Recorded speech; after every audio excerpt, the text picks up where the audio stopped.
আলুটিলা পর্যটন কেন্দ্র থেকে সবাইকে স্বাগতম। মানে আমরা এখন আলুটিলা পর্যটন কেন্দ্রে আছি।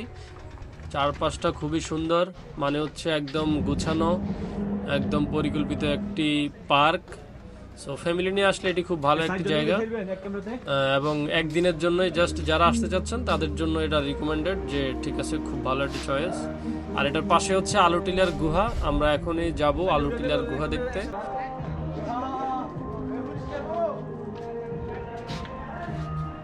সো চলেন, আমাদেরকে অনেকগুলো সিঁড়ি অতিক্রম করতে হবে এটি দেখার জন্য, মানে অনেক নিচে যাওয়া লাগবে। সো গিয়ে দেখি কি অবস্থা আলুটিলার গুহার। বাট আমরা যতটুকু শুনছি এটা খুব একটা সুন্দর না, জাস্ট একটা একটা গুহা, অন্ধকার, এতটুকুই। সো আমরা গিয়ে দেখি।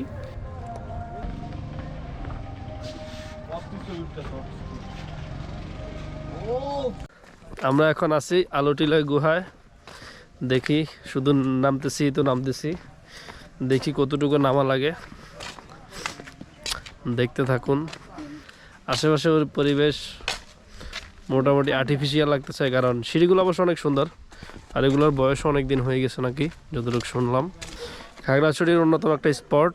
এখানে সামনে গুহা আছে, আমরা দেখতে থাকি, আপনাদেরকেও দেখাবো। ভিতরে ঢুকে দেখি কেমন গুহা। আই হোপ আমরা ভালো কিছুই দেখব। সিঁড়িগুলো খুবই সুন্দর। আর কয়টা আছে? সিঁড়ি করতে সবসময় ভালো হয়েছে। আর তো সিঁড়ি তো সিঁড়ি তো আরো আগে থেকে শুরুর থেকে এটা সিঁড়ি।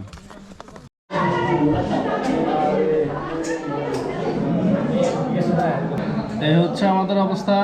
অনেক মানুষ আছে, কয়েকটা গ্রুপে আছে আমাদের সাথে। তো সামনে জ্যাম লেগে আছে, এই জন্য হচ্ছে আমরা একটু টাইম নিচ্ছি। সামনে জ্যাম ছুটলে গুলিস্তানের জ্যামটা লেগে গেছে, যার কারণে আমরা এখানে দাঁড়িয়ে আছি। ভাই, এটাই হচ্ছে আলীর গুহা, অন্ধকার ছাড়া কিছুই নাই, পুরাই ওভাররেটেড। এই হচ্ছে আজকের ভিডিও। আল্লাহ হাফেজ।